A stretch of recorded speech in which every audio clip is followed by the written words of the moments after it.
So you are sitting at a mega sports bar, Mhm. right? Just staring at a wall of like 50 different TVs. All perfectly synchronized to the big game. Exactly. And you probably take it completely for granted. But behind that drywall is this hyper complex, honestly, military grade infrastructure.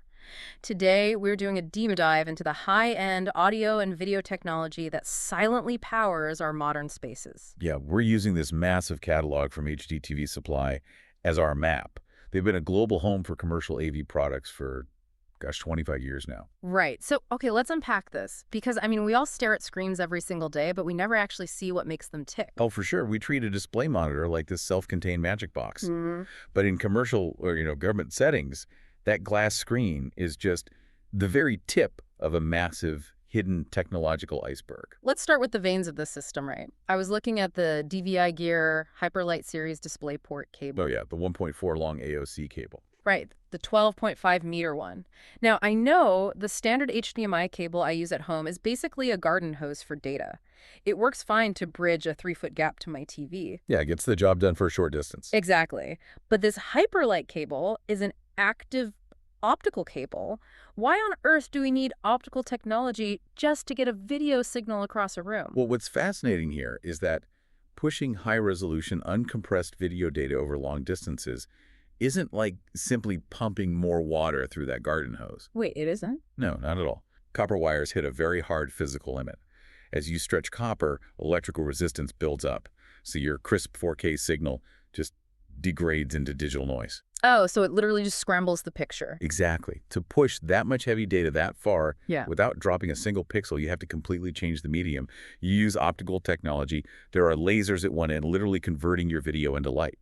Wow, actual lasers. Yeah, shooting it through glass fibers at light speed and then decoding it at the other end. Okay, so if light is carrying all this uncompressed data flawlessly, what happens when it reaches the control room? Like, how does the system actually know which screen gets which feed? That is where the brains of the operation come in. Right, because I'm trying to wrap my head around the sheer scale here.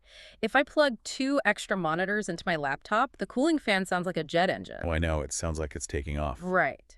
Yet we are looking at these Wolfpack modular matrix switchers that can handle 160 separate inputs and push them to 160 different screens simultaneously. Yeah, and they have video wall processors splitting images across 10:1 screens, too. So how does a single system do that without completely melting down? Well, it all comes down to AV over IP. Instead of forcing massive amounts of raw video voltage through traditional hardware, these switchers convert the video into localized network data. So it acts more like internet traffic. Precisely. They move the heavy lifting off specialized heat-generating hardware and onto highly efficient IT network protocols. And if we connect this to the bigger picture, people often call these switchers traffic cops. I mean, that makes sense. They direct the traffic. Yeah, but that's actually wrong. A traffic cop stops cars to let others pass. This is more like a multi-level high-speed rail interchange. Oh, so the data never actually starts. Exactly. The data packets, whether they're 1080p, 4K, or even 8K, they never stop moving. The matrix switcher is instantly aligning digital tracks, so a specific video feed hits exactly the right screen down to the millisecond without any collisions. That is wild. Which brings up the craziest part of all this, the buyers. Obviously, mega sports bars are buying these massive 160 TV video wall systems. Right, they need that kind of infrastructure. But looking at the procurement channels, they also cater heavily to the government. We're talking federal GSA schedules, TAA-approved products, and even the NASA SIP program. Yeah, the NASA SIP program is huge. Right. And I know SARA-P is a massive federal IT procurement channel, and TAA approved means the gear is manufactured in designated secure countries to prevent, foreign espionage. Exactly.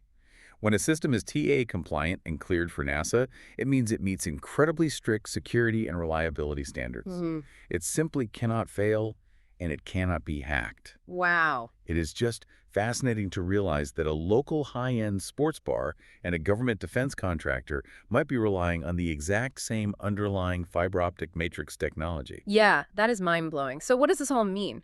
It means that flawless video wall you see at the airport or at a military facility isn't just a bunch of TVs plugged into a wall. Not at all. It is the end result of a completely hidden, highly specialized market of digital plumbing. Precisely. Yeah. A seemingly mundane e-commerce site actually reveals the industrial-grade brains and fiber optic veins that hold our visual communication together.